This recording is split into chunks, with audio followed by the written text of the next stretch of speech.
We're at Collins Beach, Oregon, on the Columbia River. As far as the instructions go on where this UFO is, this unidentified floating object that's not floating anymore.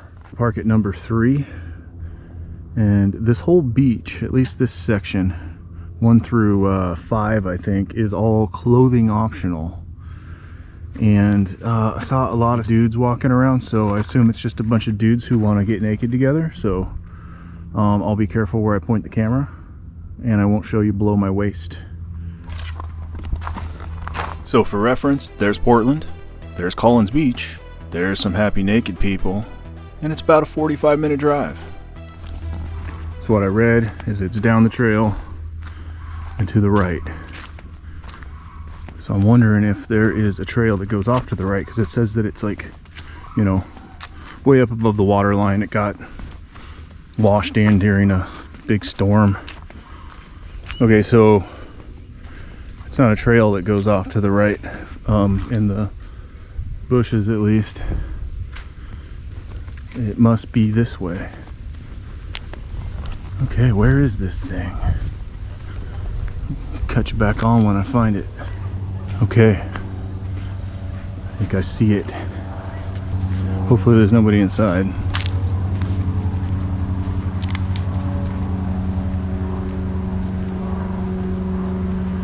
There it is. Got nice new graffiti on it. So here's a real brief history of the UFO boat.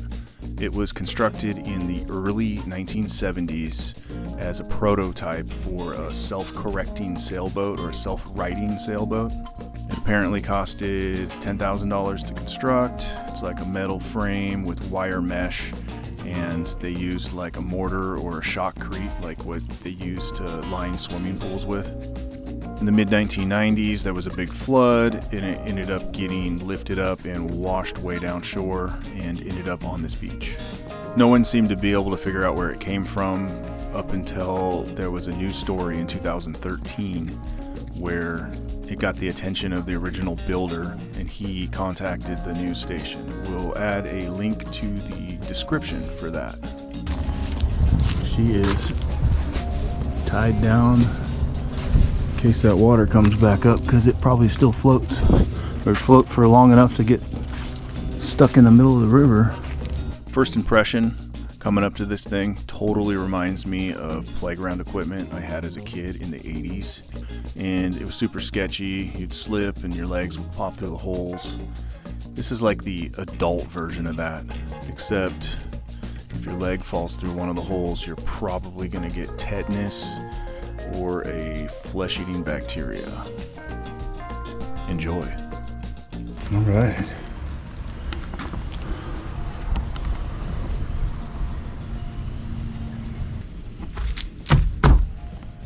Pretty solid. Possibly salvageable. This reminds me of the little chunk of the Kalakala ferry. It's out in West Seattle. It's all that we got left. All right. Well, yeah, she's not gonna float unless those other pontoons are good. She is done for.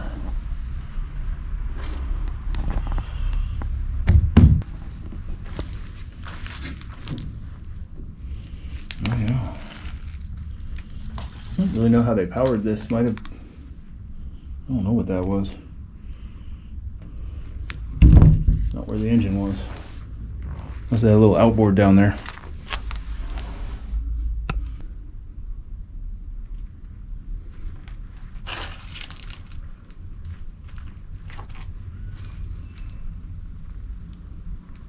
Alright, now you can go down this sketchy ramp that's not too sketchy.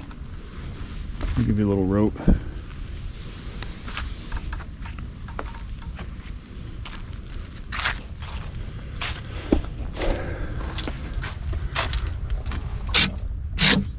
Okay.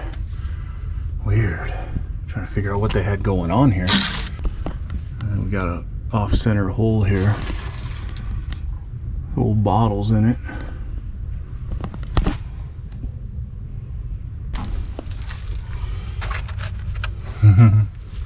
It's just nuts.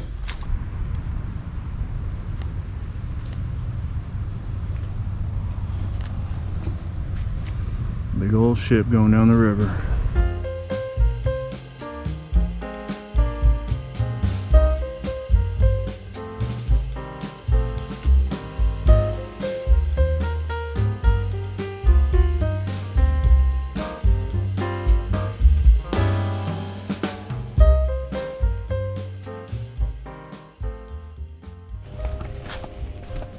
All right, well, that was pretty rad.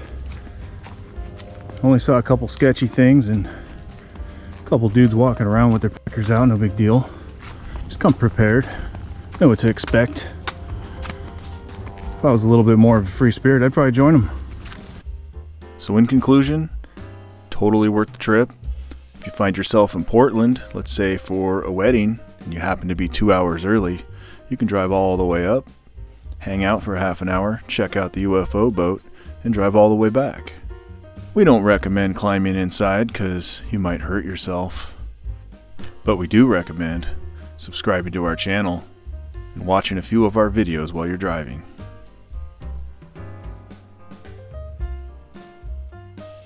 See you in the next one.